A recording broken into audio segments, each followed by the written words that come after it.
গ্রিনল্যান্ডের বরফের গভীর থেকে খুঁজে পাওয়া গেল মার্কিন যুক্তরাষ্ট্রের একটি গোপন সামরিক ঘাঁটি।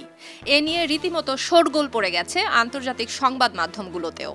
মূলত সোভিয়েত ইউনিয়নকে টেক্কা দিতেই মার্কিন যুক্তরাষ্ট্র এই গোপন পারমাণবিক সামরিক ঘাঁটি গড়ে তোলে।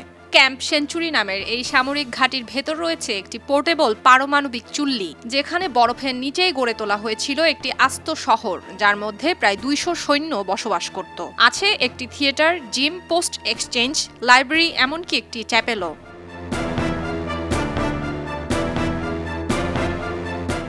ঘটনা চলতি বছরের এপ্রিল মাসের। গ্রিনল্যান্ডের বরফের উপর দিয়ে বিমান চালানোর সময় তথ্য সংগ্রহ করছিলেন নাসার একদল বিজ্ঞানী।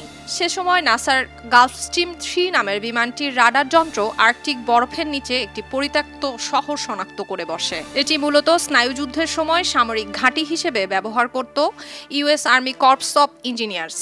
United states army corps of engineers বা ইউএসএসিই হচ্ছে মার্কিন যুক্তরাষ্ট্রের সেনাবাহিনীর সামরিক প্রকৌশল শাখা, যেটি সরাসরি একটি রিপোর্টিং ইউনিট, যার ইঞ্জিনিয়ার রেজিমেন্ট, সামরিক নির্মাণ এবং বেসামরিক কাজ, এই 3টি প্রাথমিক মিশন এলাকা রয়েছে।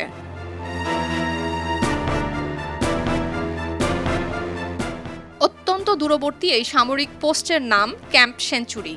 এটি বরফের মধ্যে প্রায় 150 মাইল গভীরে গড়ে তোলা হয়েছিল। এটি একটি বিশাল সুড়ঙ্গ নেটওয়ার্ক নিয়ে গঠিত। 1959 থেকে 1967 সাল পর্যন্ত এই স্থান পারমাণবিক মিসাইল উৎক্ষেপণের পরীক্ষা করার জন্য ব্যবহৃত হয়েছিল।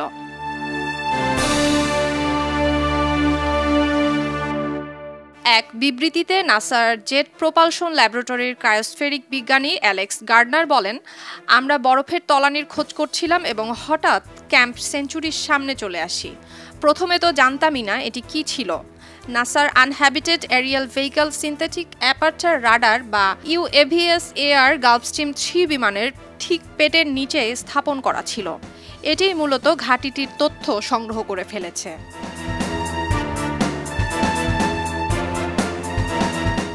এদিকে নাসার বিজ্ঞানীরা এই মানচিত্রগুলো ব্যবহার করে অনুমান করেছেন, বরফের স্তর দিন দিন এভাবে যদি গলতে থাকে তাহলে আবারও ঘাঁটিটি উন্মুক্ত হয়ে পড়বে এবং এই প্রক্রিয়া জলবায়ু পরিবর্তনের কারণে খুব দ্রুত হচ্ছে, যার কারণে পারমাণবিক বর্জ্য এবং রাসায়নিক পদার্থ ছড়িয়ে পড়ার মতো মারাত্মক পরিবেশ দূষণের সম্মুখীন হতে হবে আমাদের।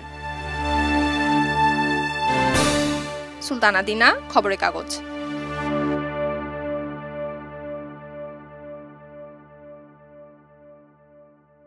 এলো মুক্ত চিন্তার স্বাধীন দৈনিক খবরের কাগজ। এখন খবর হবে নিখাত, নির্ভীক, নিরপেক্ষ।